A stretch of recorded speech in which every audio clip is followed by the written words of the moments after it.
November 26 భారత రాజ్యాంగ దినోత్సవం. ప్రపంచంలోనే అతిపెద్ద ప్రజాస్వామ్య దేశాన్ని నడిపిస్తున్న రాజ్యాంగం భారత రాజ్యాంగం. అందుకే మన రాజ్యాంగం గొప్పదనాన్ని గుర్తు చేసుకోవడానికి కేంద్ర ప్రభుత్వం నవంబర్ 26ను రాజ్యాంగ దినోత్సవంగా ప్రకటించింది. భారతదేశానికి సర్వసత్తాక ప్రజాస్వామ్య గణతంత్ర ప్రతిపత్తిని అందించిన ఘనత మన రాజ్యాంగానిదే. వివిధ కులాల, మతాల, సంస్కృతుల, ప్రాంతాల భారతీయులు శాంతియుతంగా జీవిస్తున్నారంటే అది రాజ్యాంగ ఫలమే.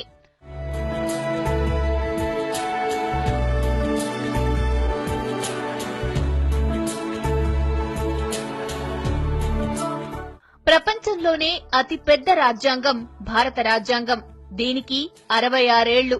1949 నవంబర్ 26న రాజ్యాంగ రచనా కమిటీ అధ్యక్షుడు బాబాసాహెబ్ అంబేద్కర్ రాజ్యాంగ పరిషత్కు అందజేసిన భారత రాజ్యాంగం ఆమోదం పొందిన తేదీ. ప్రపంచ దేశాల రాజ్యాంగాలను క్షుణ్ణంగా అధ్యయనం చేసి 2 సంవత్సరాల 11 నెలల 18 రోజుల పాటు మన రాజ్యాంగాన్ని రచించారు. రాజ్యాంగ రచనలో డాక్టర్ బిఆర్ అంబేద్కర్ దార్శనీయకత నేటికి సజీవంగా ఉంది.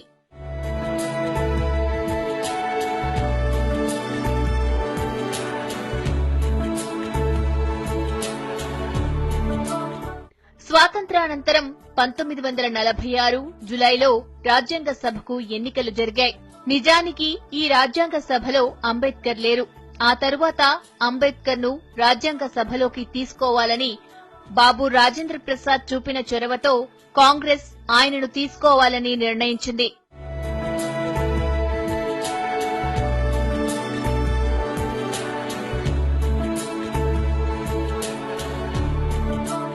భారతదేశానికి దిశానిర్దేశం చేసే ఒక రాజ్యాంగం అవసరమని 1947లో నిర్ణయించారు.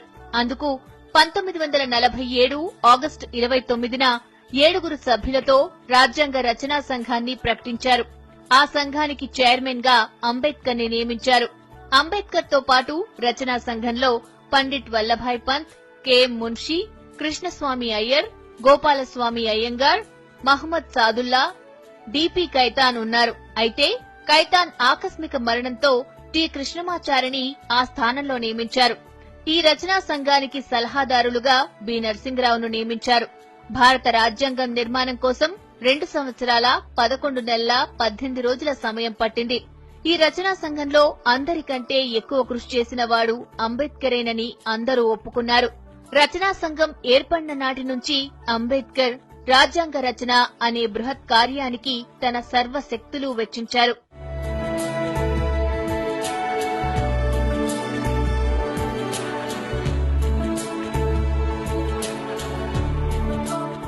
బాబు రాజేంద్ర ప్రసాద్ తన చివరి ప్రసంగంలో అంబేద్కర్ కృషిని కొనియాడుతూ భారత రాజ్యాంగాన్ని ఓ శక్తివంతమైన ఆయుధంగా మలచి అంబేద్కర్ కోట్లాది ప్రజలకు అందించారని, అంతేకాదు అంబేద్కర్ తన ఆరోగ్యాన్ని కూడా లెక్క చేయకుండా రాజ్యాంగ రచనా కార్యక్రమాన్ని ఓ యజ్ఞంలాగా సాగించారని అభినందించారు.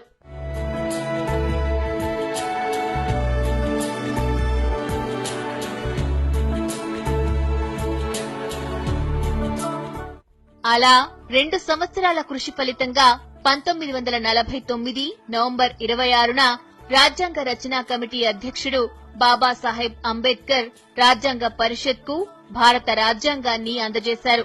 తొలినాళ్లలో 395 నిబంధనలు, 8 షెడ్యూల్లో ఉన్న రాజ్యాంగం తదనంతర కాలంలో 450 నిబంధనలు, 12 షెడ్యూళ్లుగా మారింది.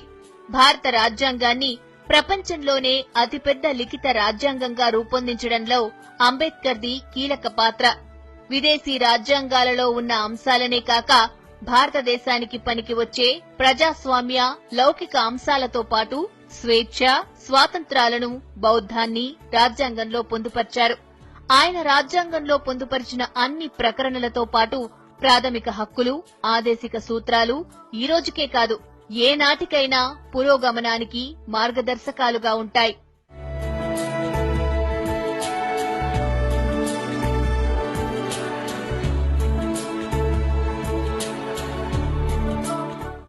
రాజ్యాంగ సభ 11 సార్లు 165 రోజుల పాటు సమావేశమైంది.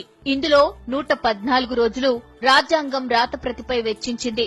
భారత రాజ్యాంగాన్ని 1949 నవంబర్ 26న సభలో ఆమోదించారు. ప్రపంచంలో అత్యంత విశిష్ట స్థానాన్ని సంపాదించిన రాజ్యాంగాన్ని గుర్తు చేసుకోవడానికి ఇప్పుడు ఒక రోజును కేటాయించారు. అదే మన రాజ్యాంగ దినోత్సవం. రాజ్యాంగ దినోత్సవం రోజున ప్రతి సంవత్సరం అందరూ రాజ్యాంగం విశిష్టతను, దానిని రూపొందించడానికి జరిగిన కృషిని గుర్తు చేసుకుంటారని ఆశిద్దాం.